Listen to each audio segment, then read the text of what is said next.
Hello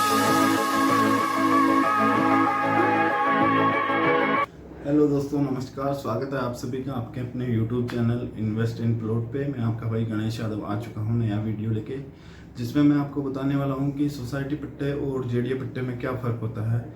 जी हाँ, आज की अगर अपन बात करें तो जयपुर में लगभग 70% जो कॉलोनियाँ है या जो बसावट है वो सोसाइटी पट्टे में ही है।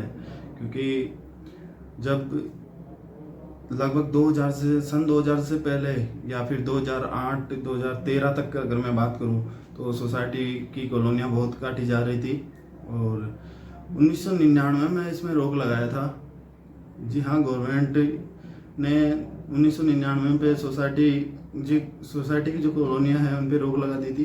पर ये बैक में काम चल रहा था कि हम ऑडिट करवा के दे रहे हैं या फिर ये बाद में जाके अप्रूव्ड हो जाएगा, ऐसा कुछ करके सोसाइटियाँ बहुत कट रही थी पीछे पीछे। तो उसी के बारे में आज अपन चर्चा करने वाले हैं। तो चलो करते हैं वीडियो की शुरुआत। तो जैसा कि मैंने आपको बताया, जयपुर में लगभग 70% जो सोसाइटियाँ हैं वो सोसाइटी पट्टे में ही है और इसीलिए अपन कह सकते हैं कि जयपुर जो पहले वाला जयपुर है वो सिस्टमेटिक तरीके से नहीं है, वो बहुत कंजेस्टेड हो चुका है, रोडें बहुत छोटी है। पर फिर भी जेडीए ने बहुत से बदलाव करके बहुत कुछ प्रावधान किए हैं, रोडें बनाई है अच्छी खासी, और इसी की वजह से आज जयपुर विकसित या विकासशील सिटी में अपन कह सकते हैं, विकासशील प्रदेश में आता है। पर दोस्तों, दुख की बात यह है कि आज के टाइम में भी सोसाइटी पट्टे में लोग अपना पैसा लगा रहे हैं या अपने प्लॉट को सोसाइटी पट्टे में भी खरीद रहे हैं, जो कि सरासर गलत है। और हमें हमेशा जेडीए अप्रूव्ड ही खरीदना चाहिए, क्योंकि जेडीए अप्रूव्ड में क्या होता है कि अपने को कोई डर नहीं होता। जी हाँ, जेडीए अप्रूव्ड जो कॉलोनियाँ जेडीए के द्वारा जो अप्रूव्ड होती है उनमें ना कोई रोड निकल सकती है, ना कोई उधर इकोलॉजिकल जोन है, क्योंकि जहाँ पे इकोलॉजिकल जोन होगा वहाँ पे जेडीए खुद अप्रूव नहीं करेगा। ना मंदिर माफिया की ज़मीन होगी, ना कोई दूर की ज़मीन होगी, ना विवादित ज़मीन होगी। इसलिए हमेशा हमें जेडीए अप्रूव्ड में जाना चाहिए। सोसाइटियों की अगर मैं बात करूँ तो सोसाइटी अभी भी बहुत कट रही है, पर अपने को सोसाइटियों में नहीं जाना। और अगर उनकी बात करें तो बैक में बहुत काम हो रहा है और लोग बोलते हैं कि हम ऑडिट करवा के दे रहे हैं, पर ऑडिट करवाने से तो कुछ सही नहीं हो जाता। और सोसाइटी पट्टे में लोग रजिस्ट्री भी नहीं करवाते, जो कि सरासर गलत है, क्योंकि रजिस्ट्री नहीं करवाने का मतलब है कि किसान उस पर कभी भी अपना वापस हक जता सकता है या कब्जा कर सकता है, तो उसके बाद अपन कुछ भी कर नहीं सकते, क्योंकि अपन रजिस्ट्री का खर्चा बचाने के चक्कर में अपन ने रजिस्ट्री नहीं करवाई। रजिस्ट्री भी करवाने से भी ज़्यादा कुछ फ़र्क नहीं पड़ता, क्योंकि जो अवैध है वो आपकी रजिस्ट्री खारिज की जा सकती है और कैंसिलेशन किया जा सकता है उसका। तो रजिस्ट्री करवाने से ज़्यादा फ़ायदा नहीं होता, पर यह है कि रजिस्ट्री करवाने से किसान जो है उसका हक त्याग हो जाता है।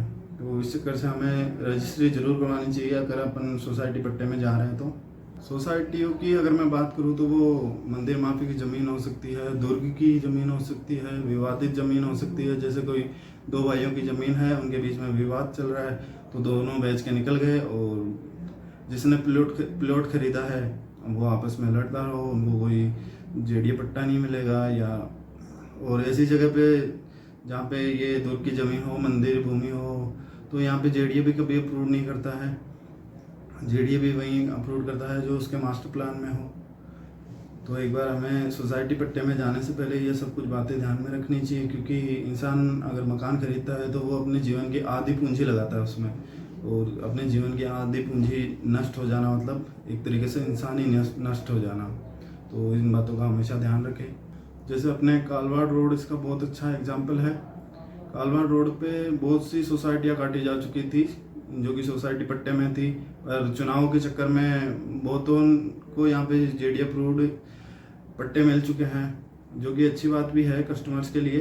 पर और ऐसे ही पृथ्वीराज नगर है। पृथ्वीराज नगर में हालांकि पैसा बहुत लिया है सरकार ने, पर अप्रूव्ड हो चुकी है लगभग और वहाँ पे सारी फैसिलिटीज़ भी है। अगर कोई प्लॉट खरीदना चाहता है तो आराम से खरीद सकता है, क्योंकि वहाँ पे लगभग सभी फैसिलिटीज़ है, पार्क भी है, बिशनपुर की लाइन भी आ चुकी है, सब कुछ कंप्लीट है पृथ्वीराज नगर में। बस वो पहले अनसिस्टमेटिक तरीके से बस किया था, इसी कारण से पृथ्वीराज नगर को डेवलप होने में थोड़ा ज़्यादा टाइम लग गया।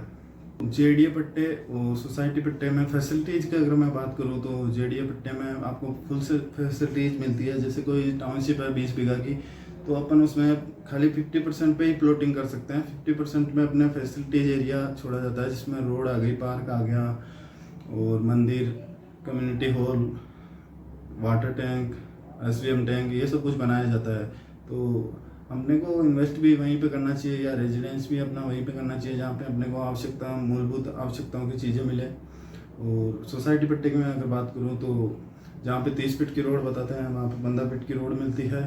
पानी की टंकी अगर बात करें तो वहाँ पे कुछ नहीं मिलता है अपने को, ना गेटेड होती है, ना सिक्योरिटी वहाँ पे होती है और ना लाइटिंग प्रॉपर होती है, और उसमें बस बिजली के खंभे गाड़ के छोड़ दिया जाता है। और ये हमारे लाइव एग्जांपल है। मैं पत्रकार कॉलोनी में रहता हूँ, वहाँ पे शिवपल नाम की टाउनशिप है जिसमें कि बस खंभे, टाउनशिप के नाम पे बस खंभे गाड़े हैं लोगों ने और सड़क बनाई है। इसके अलावा कुछ भी वहाँ पे फैसिलिटीज नहीं है। और उसी के जस्ट आगे ऑन रिंग रोड हमारा प्रोजेक्ट है जिसमें हम पूरी टाउनशिप को लग्जरी तरीके से डेवलप करके दे रहे हैं। तो अगर आप रिंग रोड पे इन्वेस्ट करना चाह रहे हैं तो एक बार विजिट ज़रूर करें। और मैं एक रियल एस्टेट कंपनी में काम करता हूँ, तो कोई भी आपको चीज़ कंसल्ट करनी हो तो एक बार कॉल कर लिए। तो ये तो बात थी जेडीए की कि जेडीए अप्रूव्ड जो टाउनशिप होती है उसमें 50% पे प्लॉटिंग होती है, 50% पे वो अपनी फैसिलिटीज एरिया होता है। और अगर मैं उसकी बात करूँ तो जैसे 1 बीघा की कोई टाउनशिप है तो 2600 गज है, तो 2600 गज में से उसमें 2200 गज में वो प्लॉटिंग करके निकल जाएगा। तो यही बात है कि टाउनशिप में खरीदने से लगभग 2 से 3 हज़ार रुपये रेट ज़्यादा आती है, पर उसमें फैसिलिटीज भी अपने को उसी हिसाब से मिलती है और टाउनशिप की रेटें भी उसी हिसाब से ग्रो करती है। अगर कहीं बाहर अपन इंडिविजुअल प्लॉट लेंगे तो उसकी रेट 22,000 से 25,000 होगी, तो टाउनशिप की रेट 22,000 से 28,000 होगी, ये कंफर्म है। तो बाकी हमेशा प्लॉट खरीदने से पहले ये जरूर जाने कि क्या वहाँ पे जो काश्तकार की ज़मीन थी उसका हक त्याग हो चुका है, क्या वो जेडीए से अप्रूव्ड है, और वहाँ से एक सदस्यता की रिसिप्ट जरूर ले और अलॉटमेंट पेपर देखे। और एक और चीज़ है साइट प्लान, हाँ एक बार साइट प्लान जरूर जाने की, सेक्टर रोडों के बारे में जाने, क्या क्या फैसिलिटीज़ आप उपलब्ध करवा के दे रहे हो, और टाउनशिप के बीच में या कुछ अशुभ एक्टिविटीज़ ना हो एरिया में तो बेहतर है। बाकी यही था आज का वीडियो, सोसाइटी पट्टे और जेडीए पट्टे में डिफरेंस। तो मेरा मानना ये है कि हमेशा जेडीए पट्टे की तरफ ही जाए, 2-3 हज़ार रुपये के चक्कर में आके अपनी जीवन भर की पूंजी को नष्ट ना करे।